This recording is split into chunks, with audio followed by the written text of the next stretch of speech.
We are here at the TulipDAO with the Printer Financial team. I am trading tulips, and this is our, I don't know what number AMA, but we are getting up there. 15. All right, let's go. We are on an upward trend with the AMAs and with the KYCs and with the audits. We are now offering full service for protocols who want to build trust with the communities within Phantom, cross-chain, doesn't matter where you are. We're providing KYCs and audits now. We have a full partnership with a security firm, and we'll be looking to utilize that to assist projects in building their reputation and credibility within the space. Welcome to the Printer Financial team. Welcome Atlas, Pumpkin. We have Tigger here and Hash Buddha. Everybody, if you could just introduce yourselves a little bit, give us a little bit about your background in crypto and getting involved with the Printer team. Yeah, awesome. I think I'll let the team start. So do you want to kick it off, Pumpkin? Yeah, sure. So my professional background is mainly in copywriting and also interview training, like training people for interviews, basically making people sound better. So I suppose that's quite a big part of what I do here is around words and communication, speaking to people, the community. The title that I gave myself is office manager because when we first started, it was just me and Atlas, and I really didn't want people thinking I was a dev and asking me dev questions. So it may as well have just been not a dev. But now I quite like the title. And my background in crypto is I think I'm relatively new to crypto. And I always kind of thought that I couldn't do it. Like I thought that it was for geniuses. Like I remember hearing about Bitcoin maybe 10 years ago and thinking, oh, that sounds cool, but not really for me. And then hearing about Ethereum maybe like 5 years ago or 4 years ago and thinking, oh, that sounds cool, but not really for me. So I think that for me, what I like doing is making it much more, I suppose, accessible. Because I think there can be quite a sort of a steep learning curve, I suppose. So I like making it easier for people, I guess. And I got involved in Printer because, I mean, it's Atlas's thing. And he sent me the white paper and said, what do you think? And I thought it was awesome. So I just kind of invited myself in. I'm still not sure if I was officially invited in or if I've just sort of made a role for myself and now it's too late. But I really liked the idea. Like it was something really different. And I really, I knew that Atlas was a good guy because the reason that we were kind of friends is because in another group that we were in, he'd been talking about how blockchain can change the world and make it a better place and stuff like that. So I felt like he was a good guy who was in it to make a difference, not just, make some cash and bounce. Right. So that was really why I got involved was one, his character, and two, was that the project sounded great. So yeah, I suppose that is an intro to me. And we're glad to have you on the team, Pumpkin, and you're definitely officially invited to the team. Yes, it's taken 2 months, but officially, yes. Yeah, I'll just say it's very clear how much of a role and how much of a help you are over there. I can see it, just so you know. Thank you. Of course. So, Hash, do you want to go? Yeah, sure. Thanks again for having us here. It's a pleasure to be here. Quick background from myself. I have basically been building companies in, let's call it the real world for the past 10 years. I've built tech startups. I've built regular product companies as well in Europe and in around the world. And basically, I found Printer kind of in a similar way as Pumpkin just described. I think Pumpkin has a thing for inviting friends to build companies and projects with her. We've all met on a project which basically bonded us together because we basically bought bonds and thought we lost all our money. So things like this bond together. And I think this is a great foundation to build a team. Atlas, it's been like 1.5 months, 2 months since I joined. And every time we have team calls or he does AMAs, I just get more bullish and feel underinvested, even though I'm already pretty well invested in Printer personally as well. At Printer, I basically take care of more of the governance side of things. I'm starting to look into the whole treasury setup as well. I have connections in Central Europe that I think are very helpful to push Printer to the next level and kind of establish a real world presence as well. I think that's it. If you have any questions, feel free to post them in the chat or ask. Thanks. Yeah, thank you. Thank you, Hash. Awesome. Tigger. All right, hey guys, I'm Tigger. My professional background is actually in science. I have a graduate degree in chemistry and have worked in the biotech industry for the last about 15 years. First 10 years of that was in R&D, and then I shifted over to marketing with a huge focus on communication. So, scientific communication, trying to communicate complex topics. I really like working in biotech companies that have really complex products that are trying to be disruptive and change the world. And that's really how I got involved in crypto to begin with. About 3-4 years ago, I bought some Bitcoin and Ethereum and Litecoin because I thought I would be rich by now. Hasn't quite worked out as as I was hoping, but I got involved in DeFi maybe 6-8 months ago, kind of as things were ramping up, first on the Binance Rug chain, and then eventually found Phantom, and I'm a Phantom guy through and through. And like everyone else has said here, that's we met on another project, another Tomb Fork, where we bonded over our bonds. And after talking to Atlas and Pumpkin and learning about what this project was trying to do, like I said, with my background in biotech, I just absolutely fell in love. Tried to weasel my way in as a mod at first, and then I'm starting to find my niche in terms of communication, education. I run our Medium page and just try to engage a lot in the chat, make sure that everyone knows what's going on.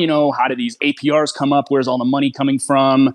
Things like that. Just really trying to make sure people don't get wrecked, people know what's going on, and keep the attitude fun.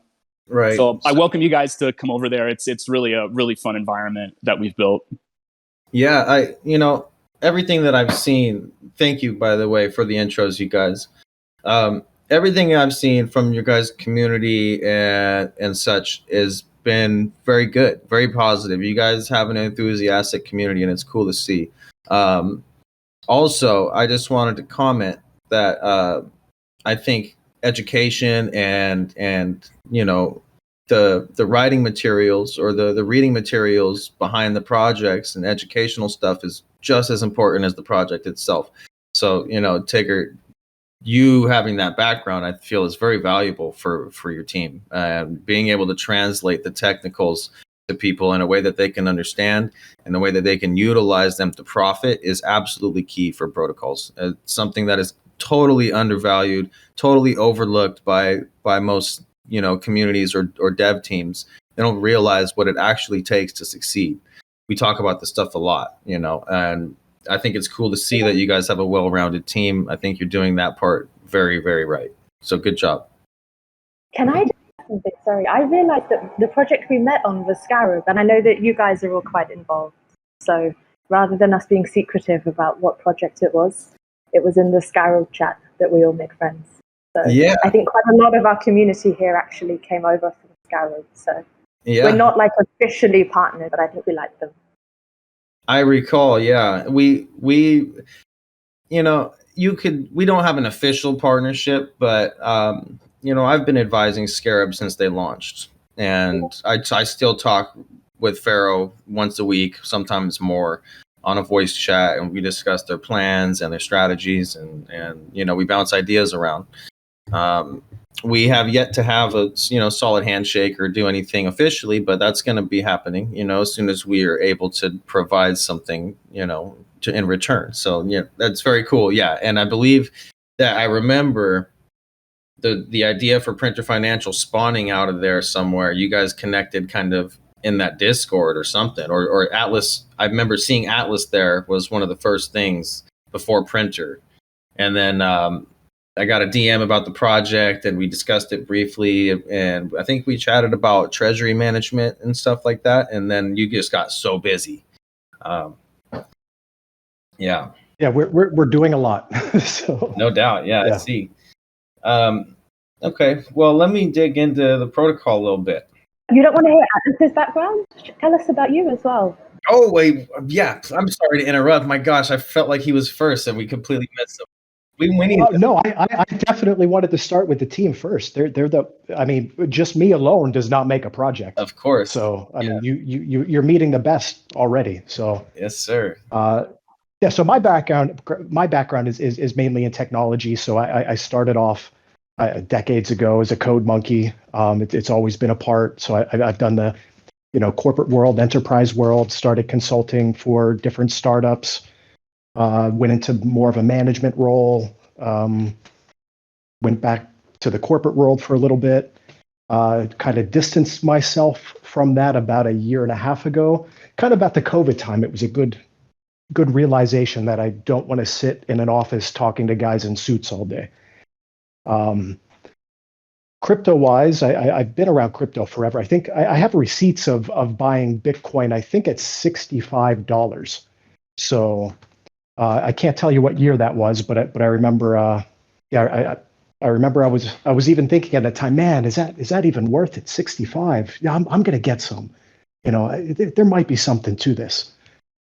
Yeah. So besides the technical background, I've started a couple companies myself, e-commerce, worked in fintechs, and yeah, now I'm doing printer. Excellent, man. Yeah, I can hear the experience in your voice. Period. I have a professional IT background as well, and I work directly with software teams, and so I think that we're very similar in that regard. I think I bought my first BTC at like 180. You might have beat me by a year or two, though. Very cool. Let's see. Awesome, man. Yeah, it's very clear that you have some extremely advanced development skills. Just the concept alone here is bigger than most people realize. What you're doing is very, very powerful. My biggest concern would be translating, the overall goal and communicating that to the public. I feel like branding is going to be really important for you to take this project to where it really needs to go, because this could be, the one solution that everybody's been looking for bringing chains closer. So with that being said, what do you guys think? Once you're done launching, do you have plans for a rebranding? What's your plan to get exposure on this protocol? I'll dig into the specifics in just a few minutes about what you guys are actually doing, but that was the first question I really had. I was kind of curious about. Yeah. So first thing is, I don't ever see us as done launching. So we're always going to be launching. There's going to be new chains coming online, and we've kind of positioned ourselves. Maybe to jump ahead a little bit, we positioned ourselves to take advantage and capitalize off of a brand new chain coming online, and pretty effortlessly establishing ourselves there with a full DeFi suite. And that's kind of the long-term vision there, or even the midterm vision there, so that we could also help these new chains as they're coming out fulfill all of those things that normally develop organically. We can give them that core base, and as well as the interconnection between all of the other crypto blockchain to easily transfer those values in and out. They become connected from day one. So with the printer project, before I even launched anything, I did a lot of work behind the scenes, making sure that things were automated, things were scripted, things were easy to maintain. So that's how we're able to launch so quickly. I could literally launch a chain a day with no sweat. Like it's no problem. The only limiting factor there is how quickly the market will take us from launching new chains. Right. So to answer your question, I think we're never done launching. But then the branding side, we're in the works now. So for me, I'm a more of a back end security DevOps. I do everything except for front end. And right now, people have that Tomb mentality when they come to the site because of the front end. Yes. The only thing that we have from Tomb is that front end and the liquidity pools. Everything else is 100% custom. Everything. Right. And that being said, go ahead. Yeah, that being said, it took us a while to actually find somebody on the front end that could kind of run at our pace. So I looked at near 100 applications. Like it was pretty grueling. Pumpkin helped out a lot there too. Hash was out there searching for people, and recently we found 2 people. One is already started now, so we are completely rebranding, brand new sites, custom, unified. That's going to basically tie all this together and hopefully encourage that mind shift away from the whole Tomb fork type mentality and really showcase what we can do. I see. Yeah. From what I understand, you were spending a lot of time in the beginning building the framework so that you would be able to roll out, like you're saying, at the snap of a finger. So it sounds like you've done that. I hope I did a reasonably well job. Yes. Yeah, it seems to be going fine, man. I haven't heard about any exploits, any issues. That stuff is something that you would expect to hear from a newer project providing these services. So that's very, very cool.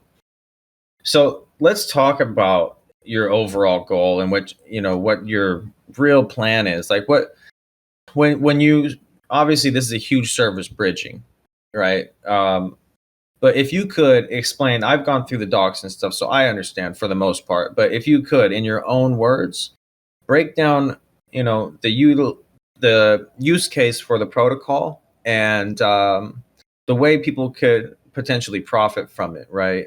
Full use case, and talking about your plans for down the road a while as well. Yeah. So I think there's 4 main parts there. Number one, the most obvious thing and the main thing, which kind of enables all the rest to happen, is the easy transferability of liquidity between chains. So I know that whole slogan, algo pegged solving liquidity crisis of XYZ native token. That there is no such thing as a liquidity crisis on chain. That's why we have 18 decimals. But there is a problem with liquidity across chains. So I'm sure you yourself have been stuck with any tokens that you have to wait for liquidity to build before you can swap out. Or, you really wanted to transfer over something, but there's just nothing on the other end. So you catch it ahead of time. So there's definitely a cross-chain liquidity issue. That's the first thing that we solve is with the bridging technology. And we do that via our paper token. Our paper token is a native bridgeable asset that allows and enables that liquidity to flow. What that does is it gives people an opportunity inherently. It's an emergent feature of paper in that people can profit off of arbitraging. And this arbitraging is what resets liquidity as fast as people want to make a profit. So the liquidity reset is incentivized by anybody who wishes to utilize the bridge to arbitrage. So if we have a large transfer go through across chains, you'll see the prices arbitrage across, resetting all of that liquidity for the next person. And as we grow, that only gets greater and greater and greater. So we're not really limited by liquidity issues like traditional systems. Second, and this is more of another emerging property of having paper paired to native tokens and not pegged. If we were pegged, it would not allow us to do anything. All of these features wouldn't work. But since paper is paired with a native token, I'm sure you know, so if we're on a Tomb fork, and let's just take Tomb. So since Tomb is paired to Phantom, if there's a 40% drop in Phantom, like we've seen with this Andre exit, well, Tomb could still be pegged 1-to-1 with Phantom, but it also dropped 40%. That's just the way that these liquidity pairs work. The ratio never changed with no buys and sells inside of the pair, so the value went down or up just as much as the paired token. So if you take a look at paper during that time, it's actually very interesting. If you look at USD to paper and FTM to paper, you can see that the whole ecosystem on FTM dropped. Everything across the board, except for paper. Because as it dropped, that provided an opportunity for people to make money via arbitraging, supporting the paper token. Right. So every chain that we add adds another rock to that foundation. What that does is it makes paper kind of like the S&P 500. So it's a collection of the crypto market as a whole. You're not exposed to any one chain failing. You can also benefit as the whole market goes up, because again, it's paired to the native tokens. So I think it's very unique in that aspect, that it's kind of a hedge token for the entire crypto space. And then the fourth thing, and this is more mid to long term, is we plan on adding in our own dexes and farms and possibly lending, those sort of things, all into our platform. And the way it's designed is we can launch those just as quick as launching one site. We're all onboarded on a new chain. So the bridge is kind of the highway, the foundation that enables everything. And that's the stage that we're in now. But we will be building out into the whole DeFi ecosystem as we bring people from these other established chains, Phantom, Binance, and they go into something like Moonriver. Well, this kind of their gateway into that, where we can educate them, give them some tools that they're familiar with, because they've already used it on their home chains, and share that user base so that the entire crypto ecosystem grows in general. Right. Yeah, that's all huge. And I think that the entire monster that you've created, this protocol is extremely powerful, dude. And I can see what you're trying to do. And what I'm trying in my brain, though, there's like a piece missing that is helping this make sense as far as usability long term. And I don't know what it is yet. I'm trying to put my finger on it. So we're gonna keep going, and maybe we can get to where like this whatever this itch is I have.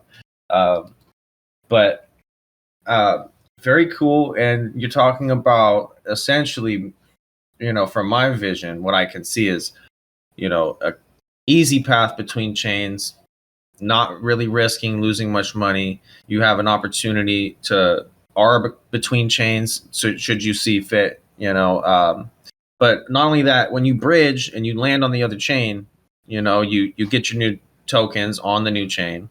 You're landing at a DeFi suite where you can swap, you can farm, you can do all these different things without even leaving the page on this new chain, and I think that's cool. It's like a landing spot for people when they, hit the new chain, and that immediately giving them a place to stake and to do DeFi activities is, I think, very, very cool, and that will help you.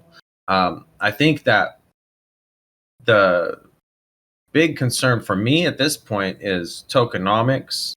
How does this stuff work? I see that you don't really have a supply cap for paper. How is that going to affect long-term growth, dilution? What do you have? I know you have burning mechanisms in place, but you and I both probably know that that's not going to fix everything. That over time, that might not add up, and it might not be enough. But what are your thoughts on that? Yeah, so very common. Like, people think because it expands and it doesn't have any stop and expansion that somehow that means infinity. Right now, we have a problem with too low of a supply. So, for instance, we're going to be launching on Poly, which the emissions start tomorrow. What we're going to see is about, if I just look at history, we're going to see about maybe 100 to 150,000 tokens come from the other chains and go on to Poly. So that's actually decreasing, net decrease on the chains themselves. So right now we actually have a little bit of a scarcity problem. So if you take a look at the charts, we rise with every new chain. So at this point in time, we're I think inflating not enough. Now, when we start building out our farms and our decks, all of those fees are going to be burning paper. So I think, you can look at just one farm and the amount of income. I think normal's about 5% cut, something like that.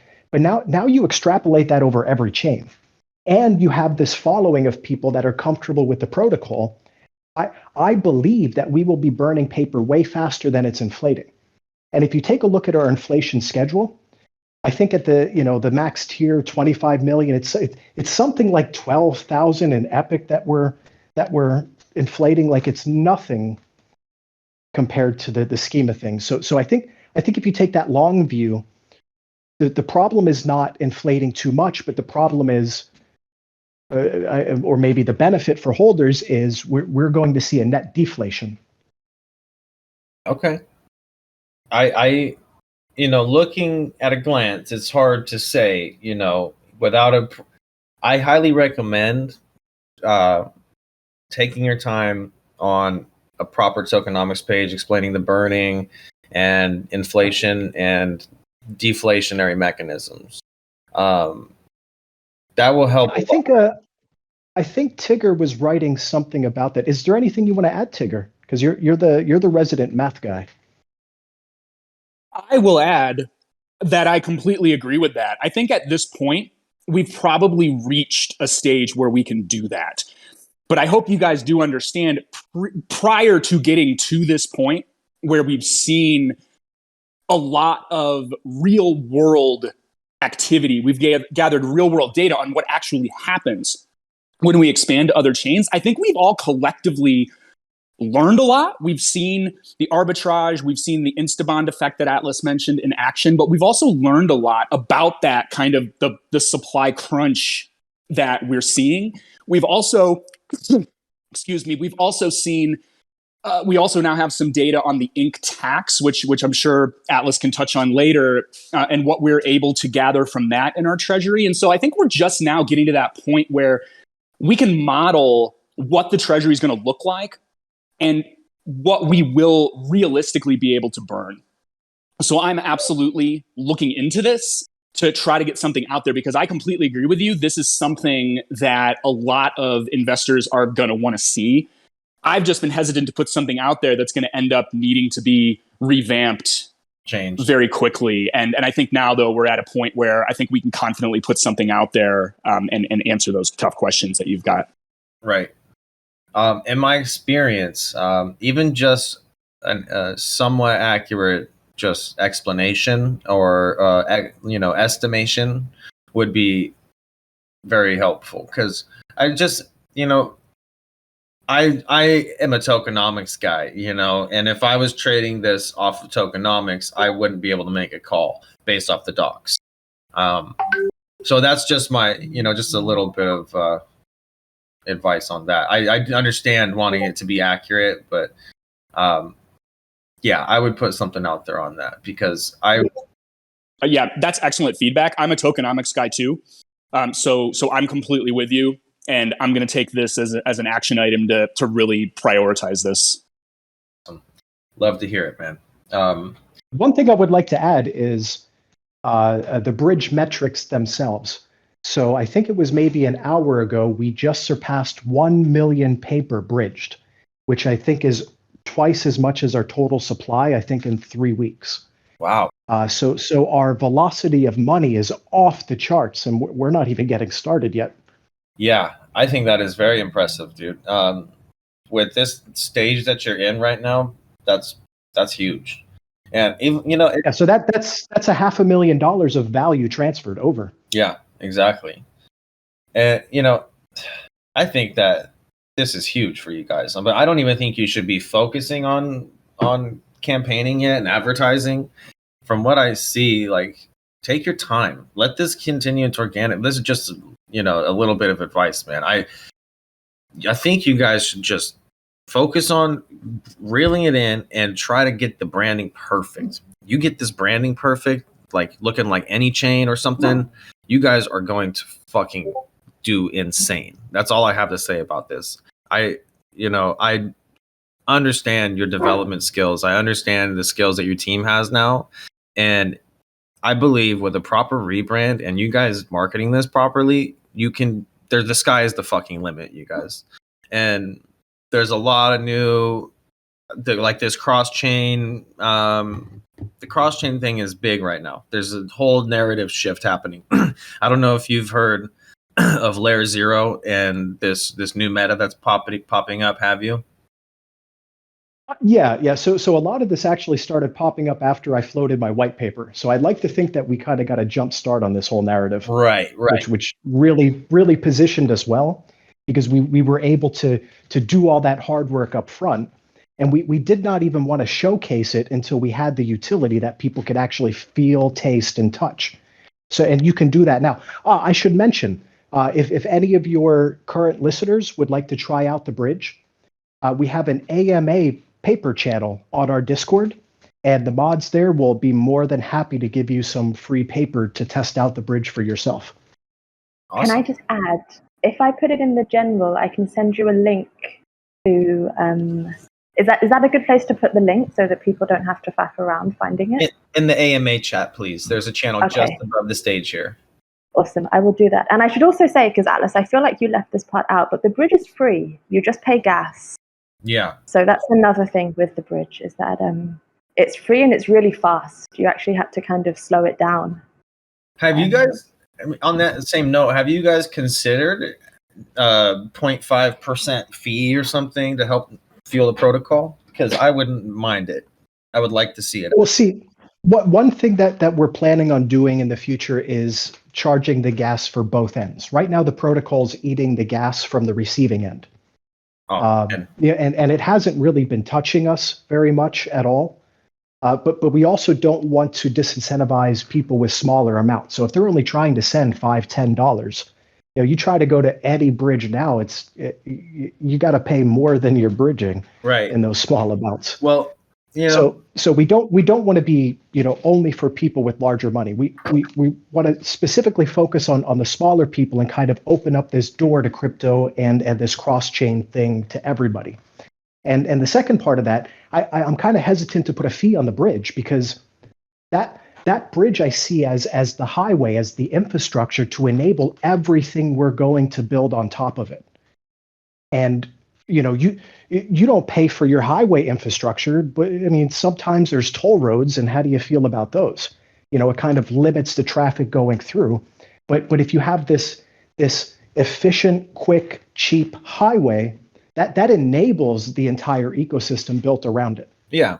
Well, real quick, if you want to use that analogy, we do pay taxes to support the roads and the building of them. So, my view would be 0.5% fee, make it cheaper than everybody else. Even if you wanted to make it, if the transaction size is below $10, make it free and you eat those costs. You could do something like that, and where you're helping the little person and you're still allowing the protocol to, you know what I mean? I just, that's something. So we do have that tax portion built in, but that's into our Inc. tax. Right. And our Inc. tax is the Inc. acts as kind of a governance for the protocol. So we are on snapshot.org. We vote a lot if you want to check out some of the past votes. But Inc. is also I would say like the upper echelons of that economy. So that's kind of what keeps things going. And if you look at the rates right now on Inc., like Inc's so undervalued if you look at it compared to APRs, and that generates the I guess you can call them dividends in the form of paper. And this whole infrastructure that's going to be the ecosystem that's going to be built on this infrastructure with the burning of the paper, that goes back then to support the people that have the Inc. So the Inc. is basically the community which grows itself based on those taxes and feeds the infrastructure based on those taxes. Right. I'm not saying that the Inc. tax is not enough or anything. I'm simply saying you're providing a service, right? And you could provide it at a much cheaper rate and still utilize those funds to build your treasury, to support the protocol, to help you with team payments, so you create less sell pressure on the ecosystem, various things. That would be my one other thing I should mention, and I don't talk too much about this because I don't like getting too ahead of myself. I would rather over deliver and under promise in general, kind of the Scotty principle I try to live by. But one of the things that when I built this, I also built it so that it can be white labeled. So all of these other protocols looking to go cross chain can utilize this technology, and it would seem native to them. And of course, then there would be that 0.5% tax. Interesting. Okay. But we're not ready to do. We're still doing our thing. Yeah, I understand. I'm just positing, looking down the road for you long term, so supporting a team that's going to continue to grow as you grow. All of these things it's just a long term outlook. I'm thinking about survivability for you guys and what it's going to take to make it 5 years down the road and to be somebody like Anychain or something.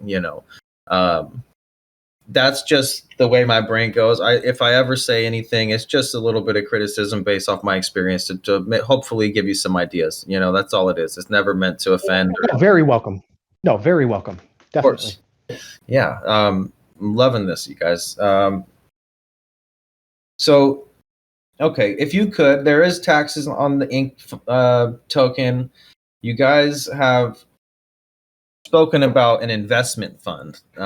So is that basically your treasury?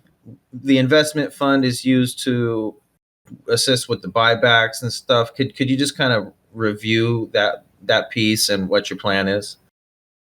Yeah, so that's basically a fund. It has a couple purposes. So yes, buybacks, which again, like I alluded to earlier, with all of the other utilities that we're going to be bringing on that do generate fees that are still cheaper than fees elsewhere. I don't really think we have a problem with reducing supply. I think a problem is going to be reducing supply too quickly.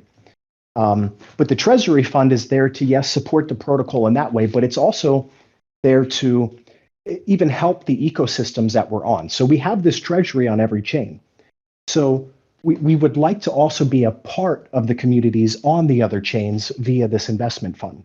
And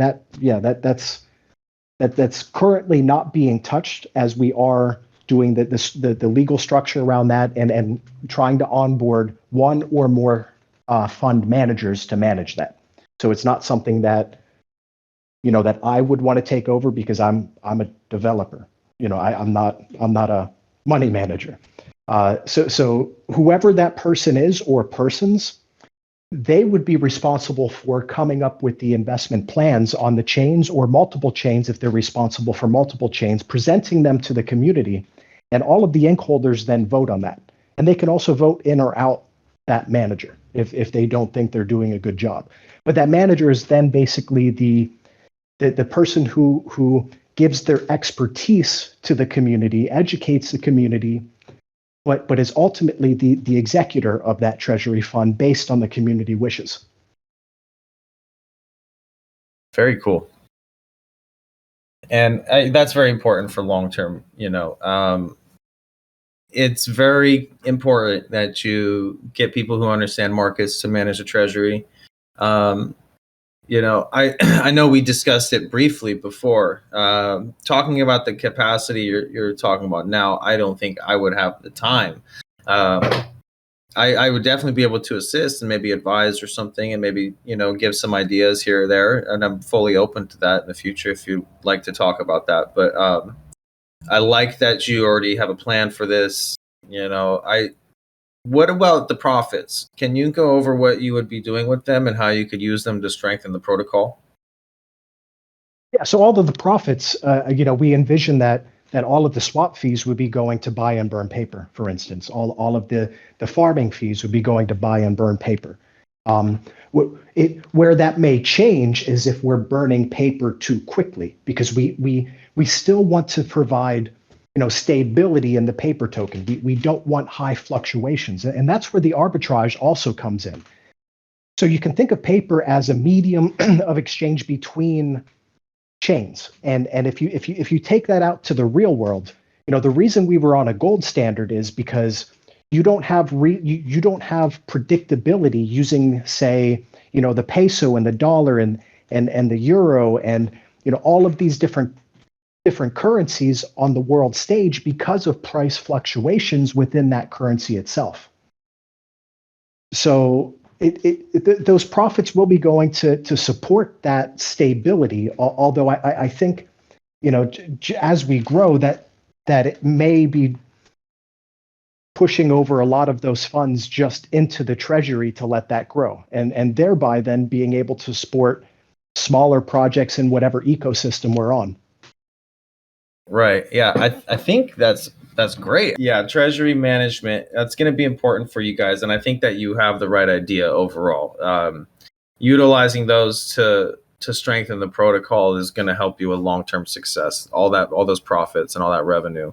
One thing I would say is if you are buying back too much paper and burning it, what is the other use case? Obviously, you can use it to, with community votes and stuff, you guys can change directions whenever you want, and you could potentially, start using that strategy to maybe create a single stake pool where users can receive some token, on whatever chain it is. Depending if you work out a partnership with somebody or something like that, you're able to provide USDC rewards if your treasury gets fat.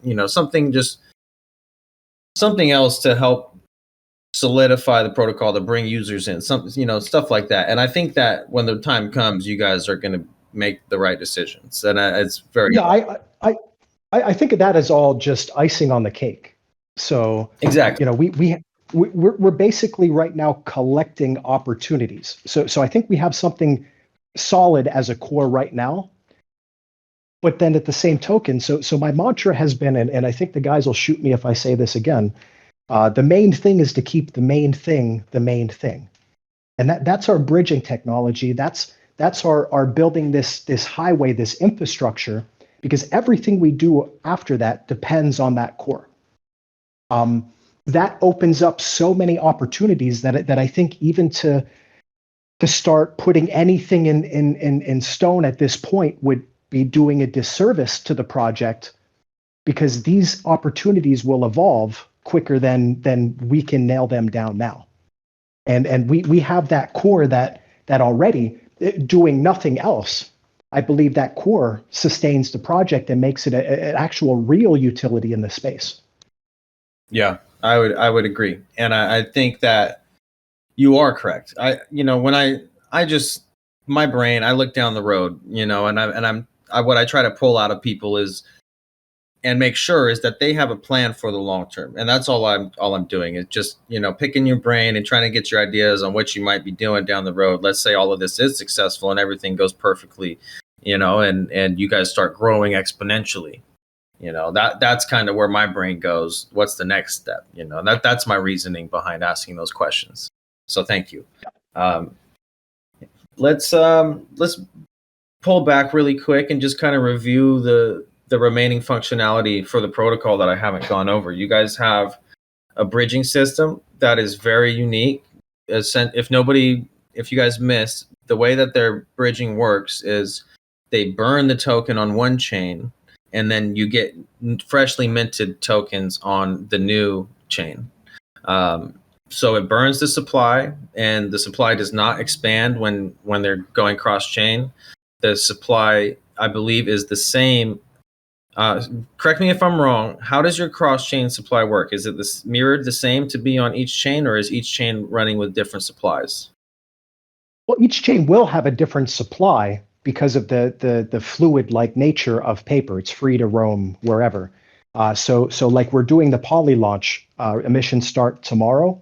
Already you can see paper flowing into there. So as Poly launches, that supply is going to increase, but it's a net zero across the entire ecosystem. Right. Yeah, that's the way I understood it. I just wanted to hear you say it. So that is very cool. There's, to my knowledge, there's nothing like this that people are doing actively that's working properly with no exploits, with no security issues. Like, this is big. I hope everybody understands how big this could be. Very, very cool. Additionally, you have a gas station that popped up here. You want to go over the gas station? Yeah. So the gas station actually came out before the bridge, and that was kind of my way to be able to test this bridging functionality end to end before enabling the bridge. So the mechanism, it's very similar. It uses the same underlying type of code. So it was kind of a cool little feature in order to then pre-test this before we hit the main stage, opening up the first bridge. The reception of that was great. So you burn some paper on Phantom, and you get a native token so that you need for gas on whatever chain that you wish. And I believe there's a few chains that we're not launched on yet that are in the gas station. So we'll be adding them all there before we're officially launched. But there's also a version 2 coming out. So right now it's not cost effective to do that. It's not a means to transfer value.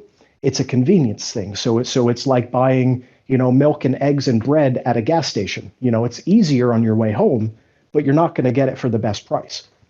We're revamping this into a version 2. It's something I'm working on now where you'll get about 70% of any amount of paper you want to burn as native token on any chain that you want. And that'll be rolled out to all of the chains. So it kind of, I know a lot of people get stuck with the gas thing. They want to try out a new chain, or they may have made a mistake and can't afford to swap something, and they get into those tight spots. And it's a way to quickly just get you out of those jams. Right.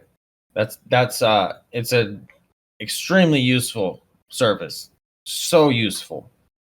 I can't even explain how useful this is for some people. There's so many times we get stuck on a chain and we're like, shit, can somebody send me gas? So yeah, this is really, really cool. I would be excited to see this on all chains. I'm sure you're shortly, familiar. very shortly. I'm sure you're familiar with Elk Finance. Yes. They provide a very similar service. They provide swapping on different chains and bridging over their native token. I don't know the technicals behind Elk. All I've ever done has been a dumb ape and use it to bridge to try to catch a dip on something on a different chain. Could you tell me if they use a similar mechanism or if it's completely different? No, it is similar, but they have a higher overhead than us for sure, because they are then also incentivizing different liquidity pools and things like that. They're also a lot more expensive. So again, they're actually charging a markup and a fee for that, and whereby we're trying to really cater to the first off to the small guys who only have a couple bucks that they're trying to transfer around. There's no reason to artificially limit their ability to transfer around. And I would say the majority of people, especially when they're starting out, they're not trying to swap around even hundreds of dollars, let alone thousands of dollars to start making those fees up. And I also like to think that we're a lot quicker than them, not only in our bridging technology, but in our ability to capture the whole ecosystem and expand. So I think but the bridge opened up not a month ago, but 3 weeks ago. And like you said, we're on 5 chains already. Last time we talked, it was 1. So yeah. I think we have some advantages there. Right. Yeah, I would agree. I'm not saying you don't. I just, if I saw one competitor or direct competitor, it would be them. And I was just kind of curious your opinion. Obviously you guys have more utility, just inherently through your, what you have with your printer finance website, farming and stuff, or staking and stuff like that. I am very bullish on your guys' project, 100%. I would love to see this grow into something like Anychain. I'd love to see you guys get a solid rebrand, a nice marketing campaign, and really start pushing this. Very, very cool. The TulipDAO just put together a project on Metis chain, and there is not a lot of quality services like this on Metis. There is not a lot of tomb forks on Metis. What would you think about hitting up new blockchains that are very fresh and trying to be somebody who's there early and getting a strong foothold? Yep. So short answer there, it doesn't matter what I think. We actually vote on the new chains. So if that's somewhere that you want us to go, you're welcome to come over to our Discord and try to talk the community into that. And we'll be doing another vote in the next couple of days. I think we're going to be posting that. Okay, very cool. So all of the ink holders, they vote where we go next. Right. Yeah, I understand. That's the governance token. So, all right. Interesting. I think my last question before I have my team start asking a few questions, it'll be, what are your current plans for creating partnerships on each chain and creating extra utility for your tokens? And I mean staking paper and staking ink or LP farms with partner farms, etc. Yep. So I would say that as far as utility goes, we're already nailing it out of the park. So we're not really hurting for adding more utility. We're definitely open to partnering with people for different reasons, different purposes. We have a few talks behind the scenes with some other players that are also multi-chain, which is very, I think, like symbiotic for us. But yeah, I mean, as far as providing more utility, I think we're doing a good job of that right now. One thing that I would like to see and that we are working on is getting on more farms. And we've had a little hard time because we talk to some of the big guys and the first thing they say is, "Oh, well, you're under peg." What do you mean we're under peg? Like your token is under peg. Like they don't even read the docs. So once this new site is up, which is being worked on now, and it'll be up imminently, I think that allows us to expand a little more and disassociate ourselves with that tomb fork mentality. Right. Yeah. That would be my first thing, is get away from the tomb UI. Get away from that, and you guys will start seeing people look at you a lot differently. Very, very good. Yeah, I would love to see partner farms from you guys. The one thing holding Elk back in my mind is utility for their token. So if you bridge that gap and create the extra utility that these other farm tokens are not able to, or sorry, bridge tokens are not able to, create, then you will be in a unique position. And I think that might be one of the missing links, taking these tokens, to an actual, let's just say a upward trajectory. I see that Ink Token has found a floor and is actually starting to build up again, and that's really good. I think that's a very promising thing, and it's not just like a one-day bounce. It's actually been sustaining for, I believe, over a week. It looks very, very good. Entry point for the ecosystem looks strong to me. I'm most likely going to be re-entering soon. Very, very cool, you guys. If I could, does anybody from the team have questions? Snoop, Voids, you guys want to take the floor for a few minutes? Yeah, I do. Sweet. So we actually do have some questions within our question chat as well. I do believe a lot of them have been answered. One in particular, the gas station is really impressive. What's like the mechanism for operation behind it is what someone asked. I believe it just kind of functions as a normal faucet where you're just burning your tokens in order to get gas on the new bridge. Is there some other function there that I'm missing? No, that's basically it. Now, like I said, V2 is going to come out, so you'll be able to take a dynamic amount of paper to get more closely related value on the other end and form a native token. So that's coming very quickly, shortly. Okay, awesome. And that's what we're also waiting on to launch it on all of the chains. So like I said, that was just a first kind of feature that we added in order to test all of our underlying functionality. Got it.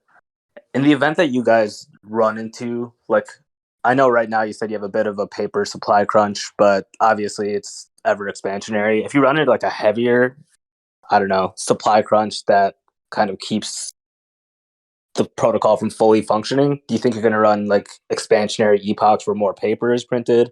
Or how do you have plans to address when there are those supply crunch issues? Well, so right now with the supply crunch that we are facing now, you see this very, dare I say, sexy graph of paper. Of course. So I'm kind of I'm happy letting that play out. But I mean, to give more paper at this point, that like ink is so undervalued if you compare it to the APRs. Like it would bring it to another level of degen. Yeah, for sure. But yeah, that makes sense to me. Price appreciation is always appreciated, or people want that in these projects for sure. I guess, how did you pick which chain you're launching on and when? I know you have like 5 chains you pretty much just back to back to back launched on. I know you do it via DAO votes, but how do you even propose which ones go to the DAO votes for you guys? Yeah, so we have channels. We're very engaged with the community on the Discord. Like we're not one of those projects where you get yelled at for adding a dev or adding a team member. We're there all the time engaging. So we're very close to the community, and we have different proposal chats where people themselves weigh the pros and cons. We have voice chats to even get people to shill their chains and their suggestions, and then they get boiled into a proposal. And like I said, you can check us out on snapshot.org to see past proposals and kind of how they work. But I think the key takeaway there is we're very engaged with the community, and we tend to stay that way. Okay, awesome. And I know you also mentioned like non-EVM chains at some point. Is that going to be Correct. a tougher thing to implement there? How do you go about creating that bridge? And is that something that's like way down the line, or is that like actually already in the works? I wouldn't say we started writing the code for that, but it's definitely something that we are going to do. And I think maybe one of the first suggestions is going to be Cardano. So personally, I know the Plutus, the Haskell ecosystem, like I can do that. It's just there's a lot of low hanging fruit right now with these EVM chains that we're not really ready to expand out. We have a lot of expansion to do here first. Yeah, that makes sense. And kind of to Pumpkin's earlier point before the AMA got started, do you feel like it could hamper people in a sense, like building liquidity on each chain, just launching them all so quickly back to back? Or are you just going to like take a break from launching, let the liquidity spread out, and then before you start launching new chains, I guess? Yeah, so we were talking about that, maybe going to a week and a half or so. So one thing that every chain that launches, we're collecting data behind the scenes. So we come up with these theories, we do modeling, but when it gets into the real life, everybody's always surprised at when plans hit real life. There's always little quirks in reality in any science. So we're taking all that information in and making each launch better and better. And that definitely may be a component where we give a little more time for these chains to establish before adding new ones on. But in any event, we'll still be quicker than anybody out there. Awesome, man. I appreciate it. Yeah, no problem. Awesome. How about my team? Do you guys want to add anything? I can add really quick. We still got a bunch of free paper to give away. If anyone wants to jump into the AMA paper channel on the Printer Financial Discord, you can DM. Well, actually, you don't even have to jump in there. Just DM any of us, mods or the team, with your address, and we'll send it over. Also, we got a question there about new chains. That's actually what's happening right now in our general chat. We've got one of our members shilling Osmosis right now, which is awesome. So we actually encourage shilling of new chains in the general chat. Personally, I love it because I don't have that much time to research new chains, so it's really cool to get that info. So come on over if you've got your own chain that you want to try to convince us. My ink votes are for sale. Awesome. Yeah, I think I don't think you have to give away nothing. I think everybody's already buying right now, to be fair. But if you guys want some free tokens, test out the functionality of the site.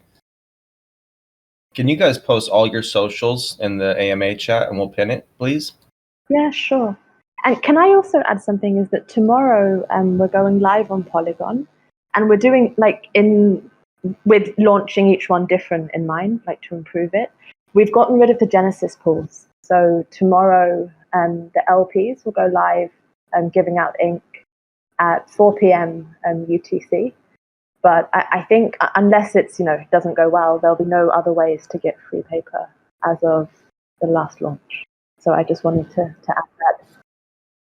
One thing that we did see with previous launches is this phenomenon of professional gen poolers. So more than 75, closer to 85% of all the paper that was Genesis was immediately dumped. No intention of joining the protocol. And we don't need to give out Genesis. We have the bridge. Yeah, I agree. I fully agree, dude. Gen pools are cancer. There's too many people out there who just don't give a shit about anything except getting a quick buck. They don't realize, the longevity or the potentiality of a protocol, right? They're not even interested in looking. There's always going to be those people that are just fucking terrible for the space. Something we all have to deal with. Just pump it up. So last time I checked, I think we have about 20,000 paper that flowed over, and people are already getting positioned in their pools for when the emission starts. So you can make your pairs right now. And like Pumpkin said, the ink emissions start tomorrow at 4 p.m. UTC. But we're going to see all this paper flow from the other chains across the bridge quickly and for gas, and get established onto the Polygon. Again, reducing the supply on all the other chains. Can you already pre-stake in those LPs, or does the actual staking? Absolutely. You can? Absolutely. Yes. Yep. Yeah, I think we have about $20,000 already pre-staked last time I checked before the call. So it's just, just starting to flow over. Awesome, man. I got to get on that. What chain do I buy paper on? I need to go look at the prices. Yeah, we have price bots in the Discord. Yeah, that's awesome. I appreciate that a lot. Our new website is actually going to have an entire ecosystem dashboard, so you can see, all of the different pools, the different rates, the different prices, all in one page. Excellent. I know one question I had. With all this bridging and stuff, do you guys have plans to create an arbitrage bot to build your treasury or to pay your devs to arb your own tokens? No. I kind of consider that cheating. That's the food for the community. Yeah, Atlas specifically said no, that nobody would ever be able to beat the dev, as it were, at arbitraging, and it wouldn't be fair. I am blown away by the level of integrity shown. That's excellent. So excellent. You don't realize that's so fucking rare. To everybody listening, you do not get this in crypto. You get deceitful, misleading devs who manipulate their communities and utilize the protocols to pad their pockets. That's what you get 95% of the time. 98 fucking percent of the time, and I'm not exaggerating. Even with the most, the most professional, upstanding projects. Perfect example is this new fucking ape coin. Okay, the biggest fucking cash grab I've ever seen in my life. Is disgusting. I cannot stand seeing this type of fucking VC fucking pocket padding. It's disgusting. But this is what it is. It's a token that is super trendy. They have, massive amounts of allocations going to Yuga Labs, going to influencers and marketing people, literally like 40% of the supply, just being claimed and sold for months and years and years and years. Nobody cares.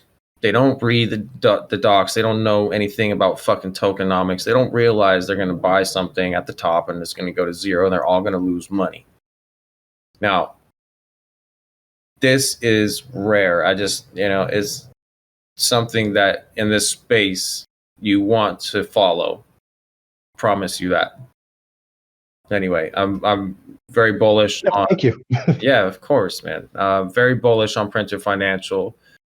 If you guys can see the vision that I see, when you guys get this rebranding done, everybody should feel the same way. And I you can just look, through the AMA chat and see how bullish everybody is. So, pleasure.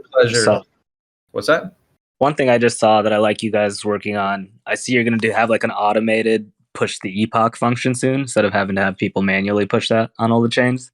That's bullish. Yeah. So in the beginning, people actually enjoyed that. It kind of let them get that honorary dev role, which is a special role we have at our Discord. So it was kind of more of a helping the protocol do it. But as we have these other chains, it's getting a little hassle. I mean, it's just a simple script. So that's a deflationary role. So if you want to get the honorary dev role, join now and kick a printer before you can't. That's awesome. That's great, dude. Is that what you're going to call it? Kick the printer? Oh, yeah, there's a channel, Kick the Printer. Oh, absolutely. That's great. Okay. Yeah. It has all the links in there, instructions. And then if you see the Discord, we got, probably about 10 or 15 people have the honorary dev role. The full title is Honorary Dev Kicker of Printers. Got a kind of epic feeling to it, I think. As long as the button on the website says kick the printer, I'm happy. You have to call the contract. No cheating. Oh, you're not going to actually put a button on the site? Oh, no, I'm going to script it. Okay. So you won't even, it'll just happen. Oh, okay. Well, thank you guys for joining us. This was an absolute pleasure. I'm very bullish on the protocol overall. We will be in close contact soon, and maybe we can work something out from some sort of partnership. Awesome. Yeah. Thanks for having us. Your community too. I see a lot of people got the paper. So I hope you guys enjoyed that. And like I said, our community is wide open. If you have any questions for, me, any of the other team, just want to, make your suggestions or hang out, you're more than welcome to come over to our Discord. We're always available. I think that's another unique thing about our community. You can talk to the team. Excellent. Yeah. So thank you all for coming. This was our 15th Investors AMA with the team from Printer Financial at the TulipDAO.